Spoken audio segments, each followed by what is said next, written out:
Recently, somebody who calls himself Georgia Ridge Runner put together a presentation on how he builds a target frame out of scrap lumber that you may have at home.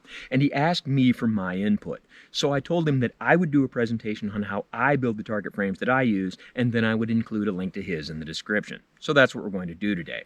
And I want to make it very clear that I am not saying that my design is better than his. I'm saying that they're different and they're going to have different applications. So let's get started. First, I'm going to start with an 8-foot 2x4 that I'm going to cut in half. Now, you might think you just measure out 4 feet and cut it in half, and that's what I'm going to do. But first, you have to make sure that you measure the entirety of it and ensure that it is 8 feet long. I've already done that, and it is. So I'm going to measure off 4 feet, which again, I've already done. And now let's cut this thing in half.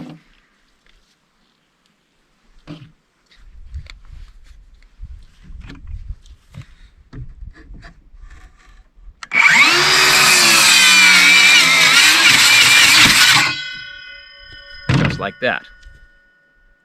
Now I'm going to cut my 2 4-foot sections in half, so what I end up with is 4 2-foot long sections. I've already measured and marked. Let's cut them.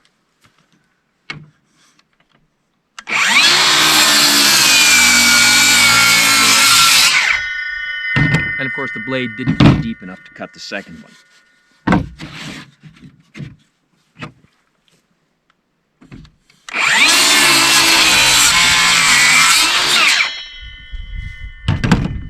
Now let's assemble the target frame. So this section of 2x4 is 2 feet long, and I'm going to take my tape measure and find the center of it. Measure out 1 foot. And then I'm going to mark that. Then on either side of that at a 1/2 inch, I'm going to mark it again. So in the center, I've got a 1-inch wide space. Then I'll set up these two pieces so they have 1 inch between them. And then using the width of those boards, I will mark it again. A very big mark. The reason for that will become obvious in just a moment. So I'll end up with these all put together with 1 inch wide space in the middle. And because this is marked like it is, I can set this flat and start my screws without it being in an awkward position. Now, in some cases, people will nail such things together, and that will work, but I find that the nails end up coming loose after a while. And in starting these screws, you want to make sure you don't put them in too far, or you end up screwing this to the table.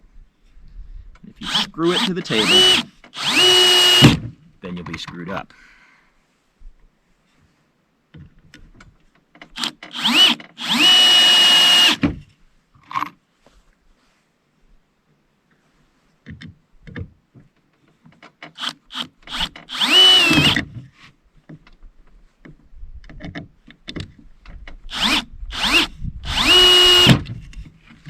Then once I've got those started,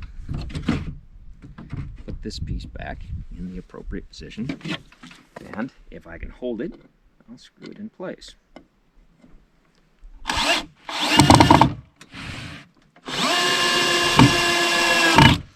Now, some people will say that these screws are excessively long.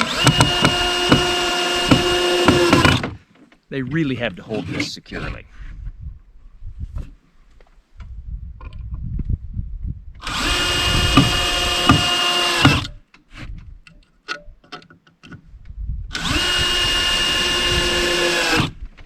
Like so. And then of course I'll repeat that process with the other side. So we've got our target frame put together, and we'll just put that on the ground right there. And then we take a couple of 1x3s for uprights. And you can see that they fit fairly loose. That's okay. Sometimes if you leave this out in inclement weather, that wood will swell. You still want these to fit. You'll also see that they aren't really stable. That's where cardboard comes in.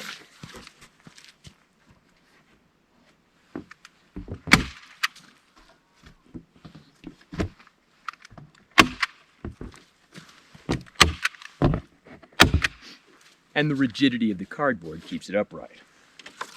Then we put our target on it,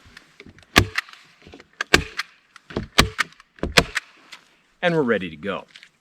This design, in my opinion, has some advantages over Georgia Ridge Runner's design, such as it's easy to take apart, and I can put it in the trunk of most cars.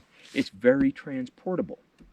Also, depending on who you are, what it is you're trying to do, maybe who you shoot with, these upright pieces of wood are eventually going to get shot up. And even if they don't, after you've replaced the cardboard enough times, you get so many staples in them, they become difficult to use. They're easy to get rid of and replace. I can also put the target very low on this frame, or I can replace these uprights with very tall ones if I want the target to be very high. It's versatile. However, it has some disadvantages, such as it wouldn't take very much breeze to blow this over. And really all I can put on it are paper targets. His design lends itself to hanging some kind of clanger or reactionary target from it, and that can be something that works well for some people. There are advantages and disadvantages. So, as always, don't try this at home on what you call a professional, and thanks for watching the Making a Target Frame video.